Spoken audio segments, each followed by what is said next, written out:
वो क्लास में कहीं से सेनेट की बात है, कहीं से यहाँ पे उसकी बात है, क्या ना पार्लियामेंट की बात है, पार्लियामेंट्री डेमोक्रेसी की बात है, मेरी जान निकल जाए, मेरा जो है ना वो चिल्स है। मैंने कहा यार ये तो कभी भी नहीं हो सकता। फिर मैं किसी टीचर के पास गया, मैंने कहा सर मुझे ना ज्योग्राफी सुना होता, बड़ा मशहूर सब्जेक्ट है CSS के हवाले से, उसके बारे में मैंने कहा कि मुझे ज्योग्राफी का बताइए। उन्होंने मुझे उस जमाने में 12-13 साल पहले उन्होंने ज्योग्राफी की 10 किताबें बताई। उन्होंने कहा जी डी विलेज की ले लो, फिजिकल ज्योग्राफी, पी लेक की ले लो, स्टोरर की ले लो।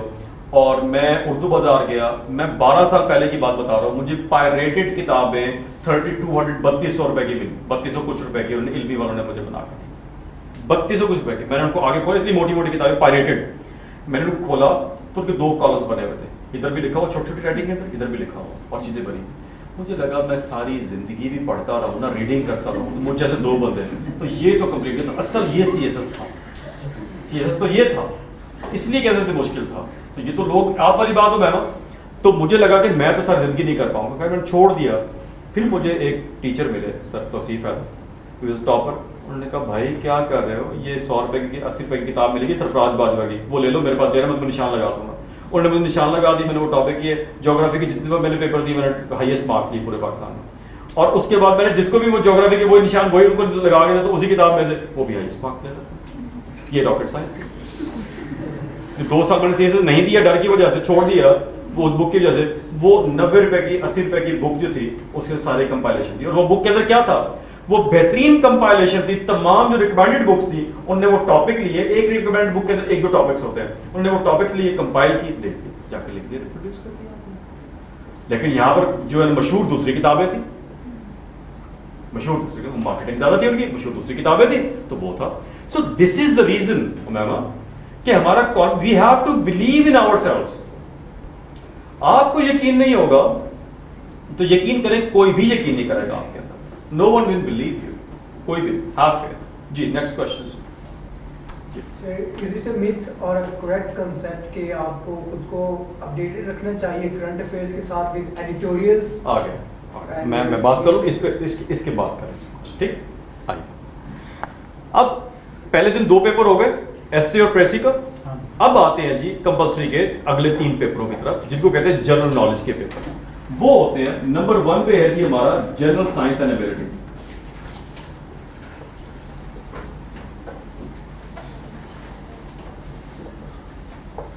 जनरल साइंस एंड एबिलिटी ये होता है 100 नंबर का। दूसरा है जी करंट अफेयर्स, ये कितने नंबर का हो गया जी? 100 का। नेक्स्ट है जी पाकिस्तान अफेयर्स,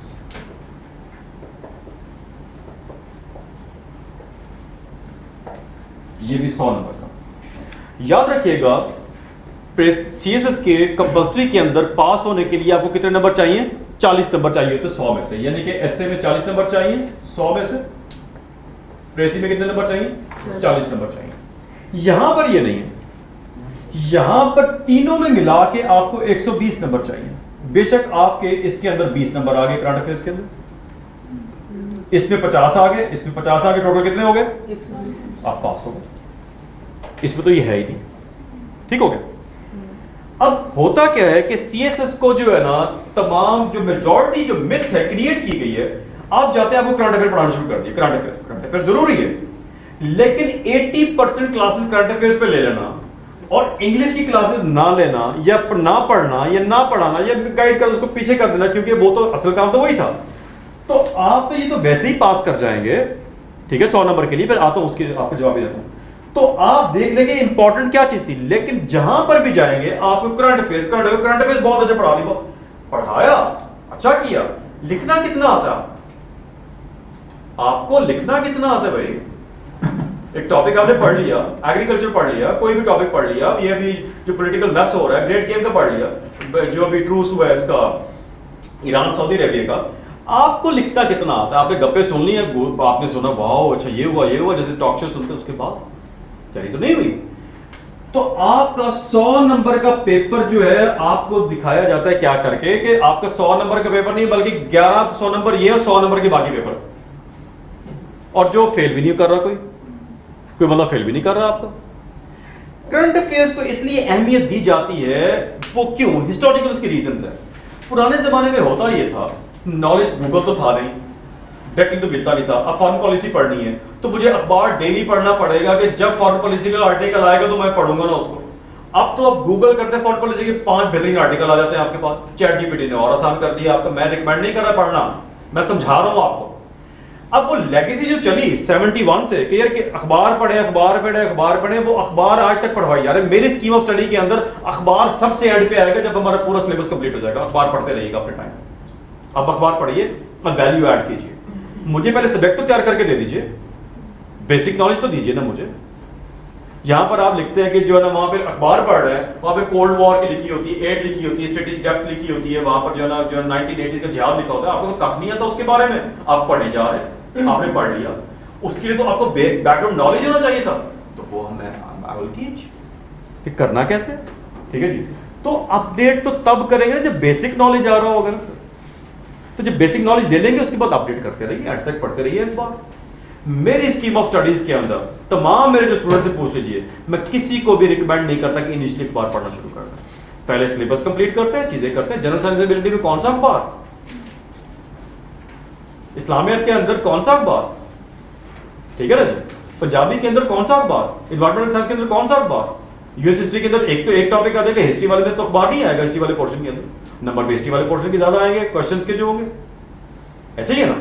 यूरोपियन हिस्ट्री ले लें, गवर्नेंस पब्लिक पॉलिसी ले, जो भी ले लें, अखबार फायदा देगा एक ऐसे क्वेश्चन का। लेकिन अखबार को अखबार newspaper magazines, CSS is not newspaper magazines. ये तो 12 एग्जाम सब्जेक्ट्स के एग्जाम, ठीक है ना।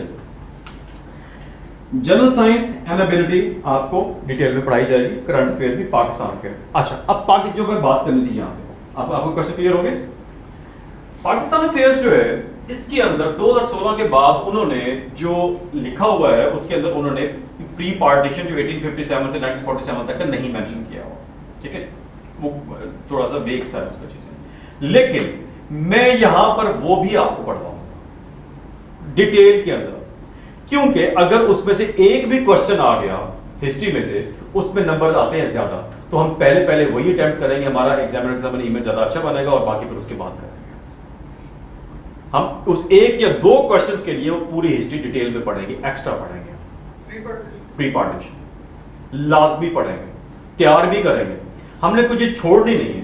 ये ना हो कि प्री पार्टीशन वो 4 सवाल दे दे, अब ये उसको ये नहीं कह सकते कि आप अब वो तो पिछले 3-4 साल से तो आ ही नहीं प्री पार्टीशन, अभी कैसे आ गए। ऐसा नहीं करना। यहां पर जो है आई विल मेक श्योर कि आप प्री पार्टीशन भी पढ़ें, पोस्ट पार्टीशन करंट भी पढ़ेंगे आप। वो करंट अफेयर्स में भी है, डोमेस्टिक और इधर भी होंगे, रिलेशनशिप इधर भी होंगे, इधर भी होंगे, वो हर जगह पे पढ़ना है, ठीक है जी। एंड देन इज हमारे पास इस्लामियात। इस्लामियात जो है हम आपको इस तरीके से कराएंगे कि आपको वो क्लास पे भी याद करवाएंगे, मेमोराइज करवाएंगे जो चीज़ें पढ़ाई जाएंगी, और उसके बाद टेस्ट भी उसके जो है ना वो डिफरेंट तरीके से लेके आपको वो तैयारी करवाई जाएगी। इसकी स्ट्रेटेजी जो है थोड़ी ज़्यादा एक्सटेंसिव है। क्यों? क्योंकि इसके भी 40 वाला पास है इसका, इसमें 39 पे फेल तो फेल। मेरी एक स्टूडेंट थी, अब आपको क्वेश्चन होगा इसको उर्दू में रखें या अंग्रेजी में, तो उसको मैं जवाब देने लगा हूँ, इसका मैं जवाब नहीं देता। मेरी एक स्टूडेंट है मरीम जफर, 2018 में वो मेरे पास पढ़ने आती थी, तो मुझे उन्होंने कहा कि इंग्लिश में रखी हुई थी, इंग्लिश में उनकी हैंड राइटिंग खूबसूरत थी, उन्होंने कहा जी इंग्लिश में रखूँ या उर्दू में। मैंने कहा उर्दू में रख लो, मैंने तो 3 दफ़ा दिया था, मेरे तो 65 प्लस नंबर है तीनों दफ़ा, तो मैं तो थोड़े से मैं पढ़ता हूँ तो मैं तो गाइड कर दूँगा। उसने ना चेंज करके ना उर्दू में रख दिया। उस साल क्या हुआ, एग्जामिनर ने ना उर्दू वालों को फेल कर दिया, बॉटम नेक लगा दी। वो बेचारी मेरे पास वो भी पड़ी हुई है, मैं शेयर कर दूंगा आपसे उसकी इजाज़त से, डीएम से। 39 पे फेल हो गई, 39 पे फेल हो गई, और अगर वो पास हो जाती तो वो टॉप 10 नहीं तो टॉप 20 में लाजमी होती उसके नंबर। तो अभी 50th कॉमन में वो शी जॉइंट पोस्टल सर्वे, अभी मुझे कहते कि ये क्या हो। तो उर्दू या अंग्रेजी जिसमें भी आपकी हैंड राइटिंग बेहतर है, हैंड राइटिंग जिसमें भी आपकी बेहतर है आप वो रख लीजिए, ठीक है। जिसमें भी आपकी हैंड राइटिंग बेहतर है, इसका जवाब ये है वो रख लीजिए, दैट इज इसका यही जवाब है। उर्दू रख लीजिए, अंग्रेजी से कोई फर्क नहीं पड़ता, और हम जो है ना इस पर ज्यादा तवज्जो देंगे। देखिए कंपल्सरी में इन पे और इन पे हमने ज्यादा, इन पे भी तवज्जो तो सारों पे देंगे, लेकिन ये वाले जो हैं क्योंकि ये थोड़े खतरनाक है तो इनको थोड़ा टेक्निकली हम लेकर चलेंगे, और इनकी तैयारी जो है ना थोड़ी सी हम फोकस्ड होगा, ठीक है। ये क्वेश्चन जी कोई बुक मैं बताता हूँ, भिजवा देता हूँ सारा कुछ, मैं भिजवाता हूँ, अभी आपको पढ़ने के लिए भी देता हूँ आपको सारा कुछ, ठीक है। पाकिस्तान जी सर मैं तो एक बेसिक लिटरेचर की स्टूडेंट हूँ, तो मुझे अब मैं आगे इस सबको पढ़ना स्टार्ट करूँ, जितना मुझे आइडिया हुआ है ये सब्जेक्ट जितने भी हैं, करंट अफेयर्स हो गए, पाक अफेयर्स हो गए, अब वो क्वेश्चंस इस तरीके से पूछना शुरू हो गया, आपकी क्रिएटिविटी चेक कर रहा हो। नहीं कोई क्रिएटिविटी सर कर रहा है, क्रिएटिव राइटिंग नहीं पूछ रहा, वो ऐसे में क्या आपकी creative writing आ रही है, और वो क्वेश्चंस में भी पूछ रहा है कि आपका वो तो आप opinion सीख क्या चुकी है। हैं उसके अंदर लिटरेचर के अंदर पढ़ गई सर वो जैसे पूछ तो ओपिनियन बेस्ड का है ना। तो वो पूछता शुरू से ओपिनियन बेस्ड पूछता था, आपके मैट्रिक में ओपिनियन बेस्ड ही पूछते थे?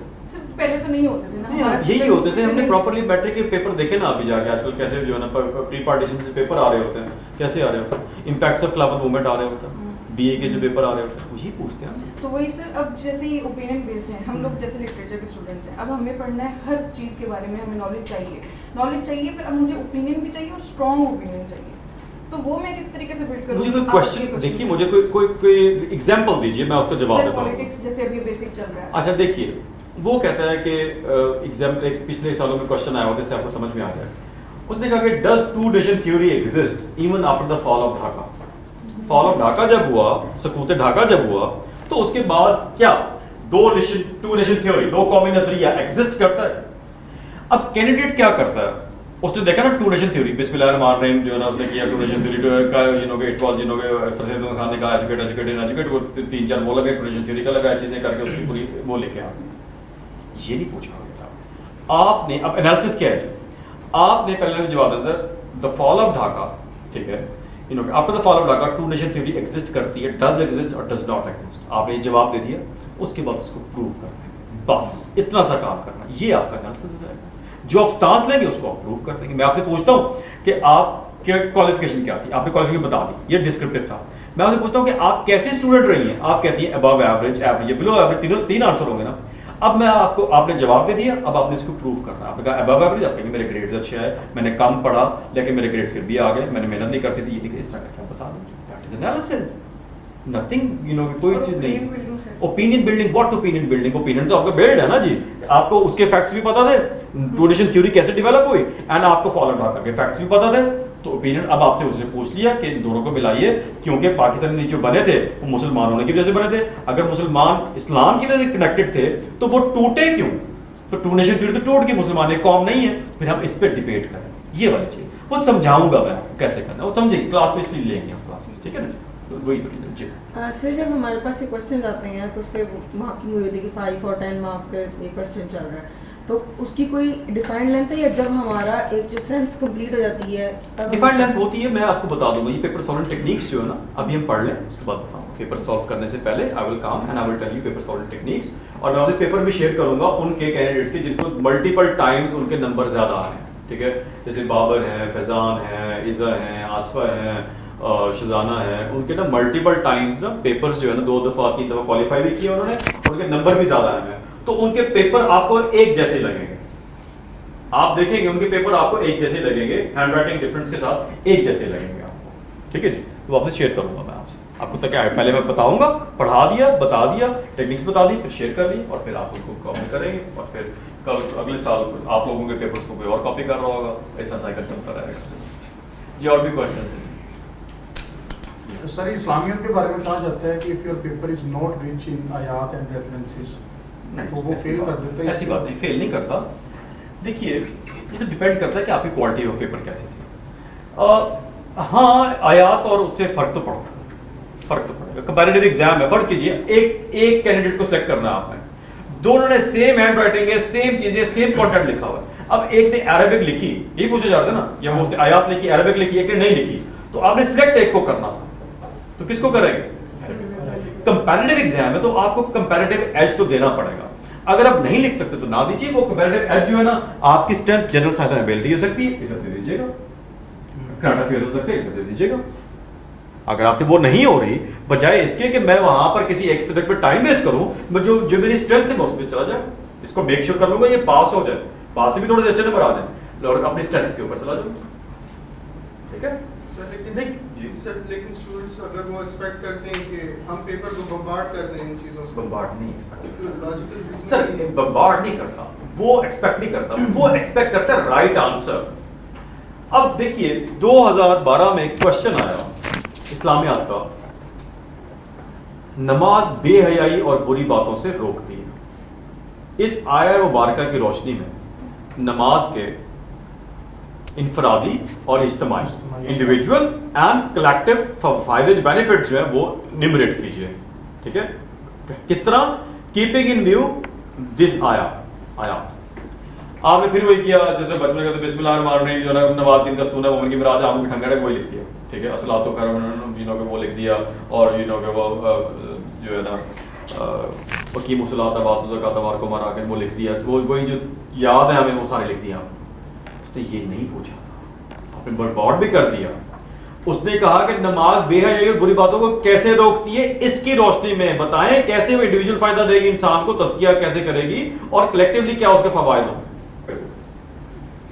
अब वो सीएसएस की तैयारी स्टार्ट की, वो कैब पढ़ाते रहे। वो कैब यानी कि मैं उसको वर्ड क्या वो कैब कैसे पढ़ाते हैं मैं भी सीखूंगा, वो कैब पढ़ते कैसे पढ़ाते कैसे। तो अब वो नॉलेज अब समझ आ रही है कि डिफरेंस कहां पे, तैयारी का प्रिपरेशन का डिफरेंस है पेपर सॉल्व के कॉम्प्रीहेंशन ऑफ द स्टेटमेंट जो एग्जामिनर ने लिखा हुआ था कि कॉम्प्रीहेंड करें, उसका जवाब दें, फिर उसको लिखें अच्छी क्वांटिटी के साथ, नॉर्मल जी की बहुत ज्यादा भी नहीं बहुत कम भी नहीं, अच्छी क्वांटिटी सब्जेक्टिव उसके जो है ना उसके जो आर्गुमेंट्स होने चाहिए वो सब्सटेंशियल होने चाहिए, अच्छे होने चाहिए। समझिए, तो इस तरीके से हम तैयारी करते हैं। अब आपको आइडिया होना शुरू हो गया होगा कि जो मेरे स्टूडेंट्स हैं वो थोड़ा सा उनका जो है ना वो जल्दी या थोड़ा टाइम वो क्यों कर जाते हैं, क्योंकि वो फारिग तरीन लोग होते हैं, उनको कोई और काम होता नहीं है, तो वो टेक दिस ये वाली जो चीजें होती है वो जॉब की तरह लेते हैं। ऐसे लीजिए आपकी नौकरी है, 8 घंटे निकाल लीजिए, 4 घंटे यहाँ के 4 घंटे घर के, बस आप नौकरी समझ के कर लीजिए इसको। 4 महीने करके देखिए, 4 हफ्ते करके देख लीजिए, काफी अफाका होगा आपको, काफी बेहतर हो जाएगा। ठीक है जी, और question ji. So having said that, you will be preparing us for the essays. So having said that, you will be preparing us for the essays along with the various themes, related essays. So sir, those essays would be checked if someone is coming with another essays जो घर पे लिखे हुए हैं, would be checked. घर पे लिखे हुए तो अभी तो मैंने पढ़ाया ही नहीं है, नहीं पढ़ाऊंगा अब उस पैटर्न पे लिखे हुए। हाँ वो तो मैंने ऑलरेडी कह चुका हूँ ना, वो तो ऑलरेडी कह चुका हूँ ना, लेकिन उसकी शर्त क्या है? देखिए असाइनमेंट एक्स्ट्रा करने की उसकी मैंने क्या आपको बताया, उसकी कंडीशन क्या है? एक कंडीशन क्या है कि पहले वाली ठीक हो जाए, पहले वाली को 10 दफा कर लीजिए, बेशक 10 गलत असाइनमेंट मत कीजिए, 10 मत कीजिए, पहले वाली को बेशक 10 दफा कर लीजिए। ठीक है, और प्लीज इट्स अ रिक्वेस्ट समझ लीजिए, एडवाइस समझ लीजिए, इंस्ट्रक्शन समझ लीजिए, जो मर्जी समझ लीजिए। Do not keep quiet in the class, talk to me, talk to us, बात कीजिए, इंटरेक्ट कीजिए, तैयारी कीजिए। We are here to prepare, हम यहाँ पर तैयारी करने के लिए आए हैं। ठीक है, तो वो तैयारी कीजिए। मैं किसी को यहाँ पे गप्पे लगाते हुए ना देखो, गप्पे लगाइए और डिस्कस कीजिए, लेकिन वो तब लगाइए जब आपकी एक पेपर के अंदर अच्छे नंबर आ रहे, फिर 2 टाइम जाया करने के लिए बेशक गप्पे लगा दीजिए। ठीक है, ठीक है जी, क्वेश्चंस कीजिए, फिर ऑफ करते हैं इसके बाद। सर जनरल रीडिंग कितना मीटर कर दिए, help out paper? Sir general reading अब हो गई, जितनी करनी चुकी थी अभी कर चुके हैं, अभी ये सेशन खत्म हो जाए उसके बाद जनरल रीडिंग करेंगे, अभी स्पेसिफिक रीडिंग करेंगे सर। टाइम बचेगा तो जनरल रीडिंग कीजिए। देखिए 4 घंटे आप यहाँ पे आ रहे हैं, आपको काम मिला हुआ है, आपने याद करना है, लिखना है, दोबारा मेमोराइज करना है, नोट्स बनाने हैं। आप 10, 12, 15 घंटे की शिफ्ट लगाने के बाद ह्यूमन बॉडी वैसे ही ड्रेन हो जाती है। सर अभी अपार्टमेंट से शुरू हुए थे। नहीं मैं वैसे ही बता रहा हूँ, मैं तो वैसे बता रहा हूँ कि 8 घंटे ये हर किसी की कैपेसिटी। देखिए मैं एक क्वेश्चन प्रिपेयर करता हूँ, मुझे लगता है 3 घंटे, ठीक है, आपको लगता है 1 घंटा, तो आपको पढ़ना चाहिए 1 घंटा, मुझे पढ़ना चाहिए 3 घंटे। ये तो वेरी करेगा ना हर इंसान के साथ। आइए मैं इसका भी आपको बताऊं। आइए अब हम करते हैं, थोड़ा सा बात करते हैं कि प्रिपरेशन जो है वो करनी कैसे है। ये जो 3 महीनों वाली जो मिथ है, 4 महीनों वाली जो है, ये कैसे कर जाते हैं, क्या करते हैं, आइए उनको पढ़ लें। अब कोई भी सिलेबस निकालिए, ठीक है, कोई भी जरा सिलेबस निकालिए, कोई ओपन करेंगे, किसी के पास सिलेबस है कि सीएसएस का अभी कोई निकालिए, कोई इंटरनेशनल लॉ का, क्रिमिनोलॉजी का निकाल लीजिए, कोई सिलेबस निकाल लीजिए, कोई जरा मुझे बताइए, क्रिमिनोलॉजी सोशियोलॉजी का निकाल लीजिए, किसी को सब्जेक्ट का निकाल लीजिए सिलेबस जो है, तो उसको तैयार करके देखते हैं। जी ज़हीरुद्दीन आप क्वेश्चन कर लीजिए। सवाल सर मेरा क्वेश्चन देना सब्जेक्ट सिलेक्शन के बारे में था। उसमें जो लैंग्वेजेस है हमारे पास, उसमें उर्दू आते हैं और पश्तो। उर्दू नहीं है, उर्दू अलग है उधर, उर्दू लैंग्वेजेस उर्दू में नहीं है, वो लिटरेचर के अंदर आती है उर्दू जो है। अच्छा लिटरेचर में। सॉरी वो पूरा पंजाबी है और पश्तो है, तो मैं पश्तो सेलेक्ट करना चाह रहा हूँ लेकिन मुझे कोई टीचर मिल नहीं रहा। अच्छा मैं ना वो देख के बताऊंगा आपको, मैं देख के बताऊंगा पश्तो के लिए कौन है। यहाँ पर हम ऑफर नहीं करते, ठीक है, लेकिन मैं पश्तो मैं हाईली रिकमेंड करता हूँ, ठीक है।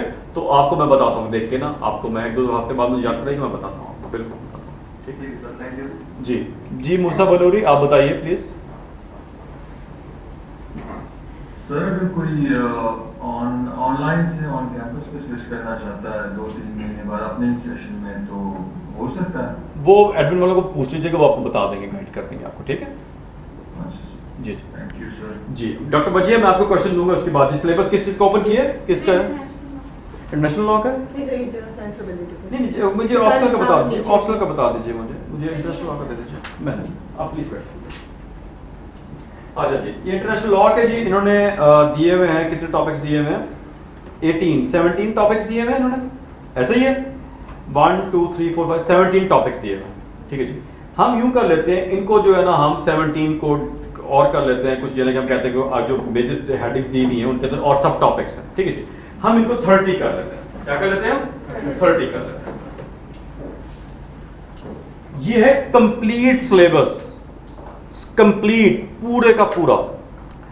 किसी भी एक एवरेज कैंडिडेट के अंदर जो कैपेसिटी होती है ना, कैपेसिटी वो जो क्वेश्चन करने की है वो है मिनिमम 2 क्वेश्चंस, उसको पढ़ना, उसको रीड करना खुद से अगर लेक्चर नहीं लिया हुआ, उसको नोट्स बनाना और उसको मेमोराइज कर लेना एक दिन के अंदर कंसिस्टेंसी के बारे में बताना। अच्छा और एक जो अच्छा कैंडिडेट है थोड़ा तेज है वो 3 से 4 कर लेता है, मैं 3 नहीं 4 नहीं करता 3 कर लेता हूं। आप या इधर फॉल कर रहे हो या इधर फॉल कर रहे हो। अगर आप इधर फॉल कर रहे हैं तो आपका ये 15 दिनों में ये खत्म हो जाएगा, ठीक है। और अगर इधर फॉल कर रहे हैं कितने दिनों में खत्म हो जाएगा? 10 दिनों में। हर सब्जेक्ट के 30 टॉपिक्स नहीं होंगे, किसी के 20 होंगे, किसी के 18 होंगे, वो कम दिनों में। यानी आपके 40 डेज में ना 40 डेज में 3 सब्जेक्ट्स हो जाएंगे। 40 डेज में क्या हो जाएंगे? 3 सब्जेक्ट हो जाएंगे, ठीक हो गया। 14 को 3 से मल्टीप्लाई करें 120 डेज, ऐसे ही है। तो 120 डेज में आराम से, अंग्रेजी को तो निकाल दें, अंग्रेजी के 2 नहीं करते, तो आप कितने सब्जेक्ट्स हो जाएंगे आपके? कितने कवर कर लेंगे आप? 9, ऑलमोस्ट 9 एक सब्जेक्ट रह जाएगा। कंप्लीट प्रिपरेशन, ये वो प्रिपरेशन है जिसमें आप कंप्लीटली कर लेता है, complete. Consistency is the key, consistency is the key. सिर्फ कंसिस्टेंट हो जाइए और आपका चीजें जो है ना वो बेहतर होना शुरू हो जाएगा, ठीक है जी जी। सर ऐसे का जिस तरह से आपने कहा कि आप थीम वाइज जो है ना वो मटीरियल दे देंगे, चलिए अगर किसी को लगता है कि इस थीम पे मजीद मुझे सर्च करना है तो वो भी करना है, लेकिन उसके अलावा आप कोई बुक्स रिकमेंड करते हैं कि ये पढ़ें तो दैट विल बी हेल्पफुल? आप पहले थीम्स पढ़ तो लें, आप थीम्स पढ़ लें। सर एक्चुअली मैंने सेशन देखा था उसमें शायद आप बता रहे थे, तो वो किताब जो है वो किताबें और हैं, वो मैं अभी बताने लगा आप लोगों को, वो और किताबें हैं, वो ऐसे कि वो जनरल हैं पढ़ने के, जो बुक रीडिंग नहीं होती वो बताने लगा हूँ अभी मैं आपको, वो अभी बताने लगा हूँ, वो भी देने लगा हूँ, भिजवाता हूँ किताब आपको। सर जी वो ये है कि यही पूछना चाहता था, जब आप एक सवाल करते हैं, टॉपिक करते हैं, लाइक सर सैयद अहमद खान को ले लें, तो आपने वो टॉपिक किया, उसमें सोसाइटीज़ वगैरह बनाई, एजुकेशन उसका सब है, लेकिन अगर सवाल आ जाता है कि वो प्रो ब्रिटिश थे या नहीं थे, हाँ तो अब उसके अंदर से निकालेंगे ना, अब ये आपको वहीं पर सोचना है कि वो प्रो ब्रिटिश थे या नहीं थे। आप वहाँ से कहाँ से स्टार्ट करेंगे? उसकी पहली लाइन से उन्होंने कहा कि good relation with the Britishers. अब उसका लोग लेते हैं कि वो प्रो ब्रिटिशर्स थे, लेकिन वो तो मुसलमानों की बेहतरी चाहते थे, वो तो प्रो वो थे। आप कहेंगे नहीं, लगता ये था, एक्चुअल ये था। जिस सुलह हुदैबिया के ऊपर आप जाते हैं, आप कहते हैं लगता मुसलमानों के खिलाफ था लेकिन वो फतह मुबीन थी, ऐसा ही है ना, तो ये आर्गुमेंट करेंगे। देखिए आपके पास कॉन्सेप्ट्स वही होंगे, आपने उन्हीं को बैठ के वहीं पर सोच के अपना आंसर देना वहाँ पे। सर फिर इस तरह जैसे हमने पढ़ा पाकिस्तान हिस्ट्री पढ़ी, पॉलिटिक्स के बारे में, फिर अगर कोई ऐसे आ जाता है डायनेस्टिक पॉलिटिक्स, तो ये सारा ओपिनियन बेस है ना, आप सारी कहानी लिखें और एक नहीं कहानी नहीं लिखनी ना, यही तो बात है ना। डायनेस्टिक पॉलिटिक्स आप लिखेंगे कि डायनेस्टिक पॉलिटिक्स क्या होती है, फिर आप उसके बारे में बताएंगे, मैं आपको पढ़ाऊंगा डायनेस्टिक पॉलिटिक्स किस तरह होती है, क्या करती है, पॉलिटिक्स क्या होती है, डेमोक्रेसी को कैसे वो करती है, फिर पाकिस्तान में क्या हुआ, सारा कुछ पढ़ेंगे ना। ऐसे थोड़ी है, क्यों नहीं करेंगे, वो तो डिटेल में करेंगे ना तमाम चीजें। You would be able to write on it. Elite capture है, डायनेस्टिक पॉलिटिक्स है, पोलराइजेशन ऑफ पॉलिटिक्स है, ये सारे कॉन्सेप्ट पढ़ेंगे ना जी। हाँ जी सर नोट्स मेकिंग में थोड़ा गाइड कर दें। नोट्स मेकिंग के अंदर लेक्चर्स हो जाए, मैं क्लास लेता हूँ आपकी, लेक्चर्स होते हैं क्लास में? जी बच्चे बट फुल टाइम जॉब वाला मतलब इट्स बिकम्स वेरी डिफिकल्ट। मैं ये नहीं कहता कि नामुमकिन है। मेरे एक स्टूडेंट है वकार हैदर, वो जॉब को ना इबादत समझ के करते थे। मैं वो मेरे पास है, मैंने कहा छोड़ दो भाई, सर्दियाँ थी, तो कहता नहीं सर वो नहीं छोड़ सकता मैं। वो शाम को 6 बजे फ्री होते, 7 बजे उनको यानी कि वहाँ से रवाना होते पैकेजेस में काम है, इलेक्ट्रिक इंजीनियर। वो 7 बजे मेरे पास आते, पूरी के मैं चला जाया करता, पूरे सारे चले जाया करते, रात की 11 बजे तक वो लिखते रहते, लिख के रख जाते, फिर मेरा वो टेस्ट दे रहे थे, चीज़ें कर रहे थे, वो क्वालिफाई करके रिटर्न। मैंने कहा भाई अब छोड़ दो, जो है ना तुम्हारे इंटरव्यू की तैयारी है। उसने कहा सर इंटरव्यू भी नहीं करूँगा, मैं ऐसे करूँगा। उन्होंने तो कर लिया, पहले साल ही कर लिया। लेकिन बच्चे बात ये है कि अब ह्यूमन कैपेसिटी है ना हमारी, हम 8 घंटे जॉब पे जाएं, कुछ ना भी करें तो हमारी बॉडी वैसे ही ड्रेन हो जाती है। ठीक है, आपने एक बात नोट की होगी, संडे को जल्दी आँख खुली हुई होती है आपकी, खुद ब खुद ही आपके देर तक सोंगे, सुबह को आँख खुल जाती है। इट्स ऑल साइकोलॉजिकल, मेंटली आप ड्रेन हो जाते हैं, फिजिकली ना भी हो तो वो डिफिकल्ट हो जाता है। उनको उतना तो नहीं क्वेश्चन मिलेगा, मैं आपको डिस्करेज किसी को नहीं कर रहा जो कर रहे हैं, it is possible but it becomes very difficult. ठीक है, इट इज डिफिकल्ट। जो पाक अफेयर्स है पास्ट से रेलेवेंट है, हिस्ट्री से रेलेवेंट होता है, लेकिन अभी जो पेपर्स देखे गए हैं उसमें करंट अफेयर्स कहीं ना कहीं रिफ्लेक्ट हो रहे हैं, तो इज दैट सो? हाँ, वही मैंने बताया ना कि करंट अफेयर्स ज़्यादा दे रहे हैं। हम करंट अफेयर्स भी डिटेल में पढ़ेंगे ना, वो भी डिटेल में पढ़ेंगे, करंट अफेयर्स ज़्यादा दे रहे हैं। लेकिन एक क्वेश्चन भी अगर हिस्ट्री से आ गया ना, पहले वो बना करें, उसके लिए हमने हिस्ट्री पढ़नी है। वो जो एक्स्ट्रा लेक्चर्स लेने हैं हमने, वो जो है ना वो हमने लास्ट में लेना है। जैसे ये भी कहा जाता है कि अगर हम किसी लैंग्वेज को ऑप्ट कर लेते हैं एज एन ऑप्शनल सब्जेक्ट तो उसका बहुत इम्पैक्ट होता है। हाँ जी, वो तो अभी ऑप्शनल्स की हमने बात नहीं की ना, ऑप्शनल तो लेक्चर देना है मैंने आपको। I am going to give you lecture on optionals, वो तो मैंने देना ही है ना आपके ऑप्शनल्स का लेक्चर आपको। अभी हमने उसकी बात नहीं की, एकदम कंपल्सरी की बात की है। जो स्टार्ट करने लगे जो हमारा जर्नी है अभी कंपल्सरी का, तो 1-2 हफ्ते पढ़ लीजिए, उसके बाद फिर मैं आपसे पूछूंगा कि हाँ भैया क्या हालात हैं आप लोगों के, और उसके बाद फिर मैं आपको ऑप्शनल की भी डिटेल में वो करूँगा, वो आप अपने सेलेक्ट कर लीजिएगा जो भी आपकी।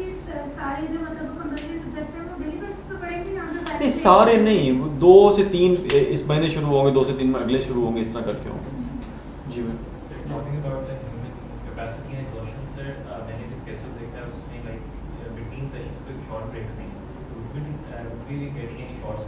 चले, वो कह दूँगा उनको 5 मिनट की स्ट्रेच ब्रेक दे दिया करेंगे, 5 से 10 मिनट की स्ट्रेच ब्रेक दे दिया करेंगे, ऐसे कर लिया करेंगे। ठीक है, मैं कह देता हूँ उनको, जो है वो तो अभी टेंटेटिव बनाया हुआ था, तो स्ट्रेटेजिक मैं कह दूँगा स्ट्रेच ब्रेक दे दिया करेंगे आप। ठीक है, और the important thing, library would be ready by within a week और 2। ठीक है, it would be you know के you will feel better over there, और cafe would be ready in a week और 2। ठीक है, वो भी हो जाएंगे। तो you want to study, come early in the morning, go to library, यहाँ पर आए, भूख लगती है, खाना खाएं, फिर पढ़ें दोबारा, फिर जाके सो जाएं, यही करते रहे तो बाकी अल्लाह खैर करेगा। जी मैंने कुछ क्वेश्चन लें। जी डॉक्टर वजिया, मुझे बताइए क्या क्वेश्चन है आपका? जी कैम तो ऑन कर दीजिए प्लीज अपने, मैं कैम्स ऑन कीजिए अपने। I just want to have interaction with all of you. नया फैसल, हामिया, तमाम अपने कैम्स ऑन कीजिए प्लीज बच्चों। जी बताइए।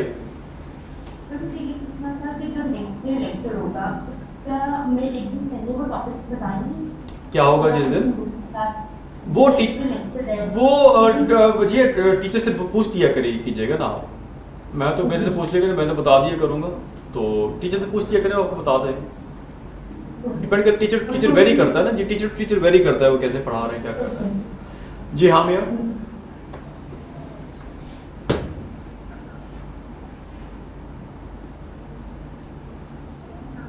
जी वालेकुम, आपकी आवाज़ बहुत आहिस्ता आ रही है। जिस तरह प्रेसी और ऐसे राइटिंग के अंदर इंग्लिश बोल होती है, ऐसे ही बाकी कंपल्सरी और दूसरे ऑप्शन मतलब तीन बार एज यू से और ऐसे यस यू से सारा उसी तरह चलता है, या थोड़ा बहुत मुझे हो सकता है? थोड़ा बहुत कुछ भी नहीं हो सकता है, 100% होता है, थोड़ा बहुत भी नहीं। इस पे कोई माफ़ी नहीं मिलेगी आपको, कोई माफ़ी नहीं है इस पर। जी इसको 100 तो 100% ठीक होना चाहिए। उसके बाद भी ये भी यकीन नहीं कि ये भी ठीक होगा नहीं होगा ना, ये पास होगा नहीं होगा 100% करने के बाद भी। देखिए सीजन एक ऐसा एग्जाम है जिसपे ये गारंटी नहीं है कि अगर पढ़ेंगे तो पास हो जाएंगे, लेकिन ये लाजमी है कि अगर नहीं पढ़ेंगे तो फेल हो जाएंगे। दैट इज फॉर श्योर, अगर नहीं करेंगे तो। जी नेहा फैसल, और उसके बाद बलिया को क्वेश्चन लेते हैं, देन वी विल ऑफ। जी गेट ऑफ जी. Sir, I have turned off my camera because I was running out of my battery. Okay. Okay, sir. So basically, you were saying to Umar about confidence. She was right. And आप job के बारे में कहते जो full time job करते हैं school में difficult हो जाता है. तो सर उन स्टूडेंट्स को आप जानते हैं जो जिन्होंने यूनिवर्सिटी की डिग्री भी वो साथ साथ कर रहे हैं और साथ साथ उन्होंने एग्जाम भी प्रिपेयर किया एंड दे क्वालिफाइड. हाँ जी. Because I had all my education from Lahore और ये last 2 years में जिसमें मैंने कराची की एजुकेशन स्टार्ट किया. So it was so difficult for me to like यहाँ के माहौल के साथ उस चीज़ को करना. Like I was in the kind shock. तो यहाँ का स्ट्रेटजी वहाँ लाहौर से it was very difficult. तो मेरी जो पढ़ाई की एक जिसका क्या कहते हैं कैपेसिटी की बात करें वो बहुत कम हो चुकी है. ऐसा देखिए नया बात ये है कि मैं यहाँ पे इसके ऊपर ना आपको डिफरेंट मिसालें मिल जाती हैं. व्हेन आई क्वालिफाइड मैं BA पास था और फिर उसके बाद किसी का जो है ना वो through out career 3rd division में है, कोई बोर्ड का टॉपर है, कोई किसी ने MBBS किए हुआ, किसी ने सोशियोलॉजी पढ़ी हुई, किसी ने M इंग्लिश किया हुआ, किसी ने उर्दू किया, किसी ने इस्लामियात किया हुआ, किसी BA पास है. तो मिक्सड है जी. और इन तमाम लोगों के अंदर जो मेरे स्टूडेंट्स हैं उनके अंदर एक चीज़ कंसिस्टेंट है जो इंटरव्यू के लिए भी आते हैं या इंटरव्यू दोनों के लिए आते हैं. वो जो क्वालिफायर्स है ना मेजॉरिटी ऑफ दैम कुछ के तुक्के में लग जाते हैं. मेजॉरिटी ऑफ दैम जो है वो मेहनती लोग हैं. दे कंसिस्टेंट. परसिवरेंस जो होती है ना उनके अंदर बहुत ज़्यादा होती है. बार बार आपको लगेगा नहीं हो रहा. जब आपको लगे नहीं हो रहा तभी आपने करना है उसको, तभी ही आपने करना है. तो वो जो है ना उस वक्त करेंगे. तो करते रहिए, क्लासेस लेते रहिए, नया अपना बैटरी शैटरी भी ठीक कर लीजिए. कैम ऑन करेंगे थोड़ी ज़्यादा मोटिवेशन मिलेगी आपको. ठीक है चलो जी. मलिया क्या क्वेश्चन है आपका?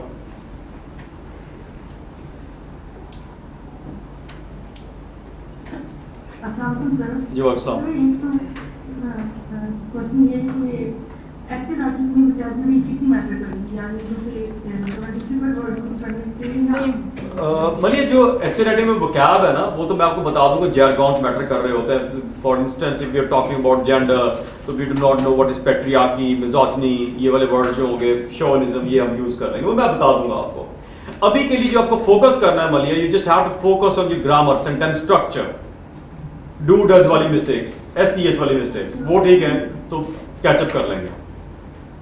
ठीक है वो ठीक है जी. बस हमारे सब्जेक्ट इस्लामिया तो हमें इसके पहले टॉपिक्स भी दिए जाएंगे कि टोटल हमने कितने टॉपिक्स कवर करने हैं. इस्लामियत नहीं मलिया, सिलेबस FPSC की जो वेबसाइट है उस पे CSS का सिलेबस दिया हुआ है.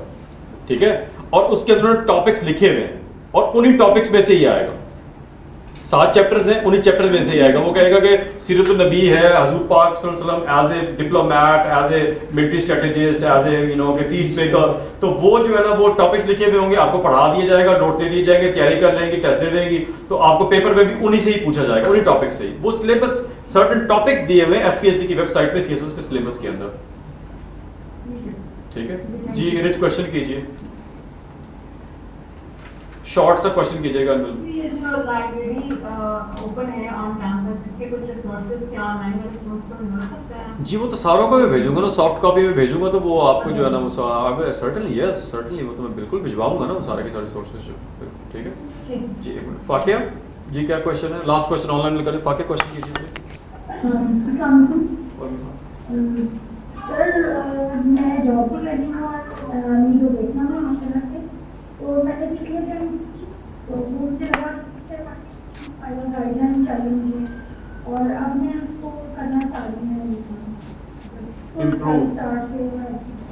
तो मोटिवेशन भी है और कंसिस्टेंसी भी है और जॉब तो जान भी मैं वहाँ पर करने के लिए. लेकिन ओवरऑल मुझे लगता है कि मैं डिफिकल्ट थी. मुझे बहुत सारे कंसल्ट करने टॉपिक था कवर नहीं हो पाता